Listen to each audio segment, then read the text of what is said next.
നമ്മൾ മനസ്സിലാക്കേണ്ട ഒരു സംഗതി, മനുഷ്യൻ സമർപ്പിക്കുന്നില്ലെങ്കിൽ ദൈവം പരിമിതനാണ്. ഞാൻ ഒരിക്കൽ കൂടി പറയാം, മനുഷ്യൻ്റെ സമർപ്പണം ലഭിച്ചില്ലെങ്കിൽ ദൈവത്തിൻ്റെ പ്രവൃത്തികൾ ഈ ലോകത്ത് പരിമിതമാവും.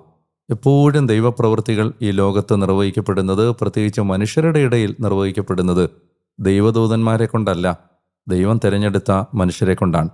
അതുകൊണ്ട് എവിടെ മനുഷ്യൻ്റെ സമർപ്പണം ഇല്ലാതാകുന്നോ അവിടെ ദൈവത്തിൻ്റെ പ്രവൃത്തികൾ കുറഞ്ഞു കുറഞ്ഞു വരും. പ്രത്യേകിച്ച് ഞാൻ ചിന്തിക്കുകയായിരുന്നു, 400 വർഷം ഈജിപ്തിലെ അടിമത്തത്തിൽ ഇസ്രായേൽ ജനത കഴിഞ്ഞു. എന്തുകൊണ്ട് 400 വർഷം? എന്തുകൊണ്ട് 4 നൂറ്റാണ്ടുകൾ?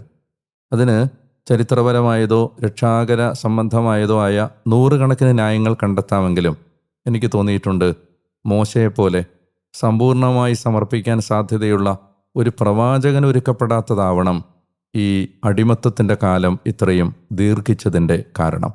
ഒരുപാട്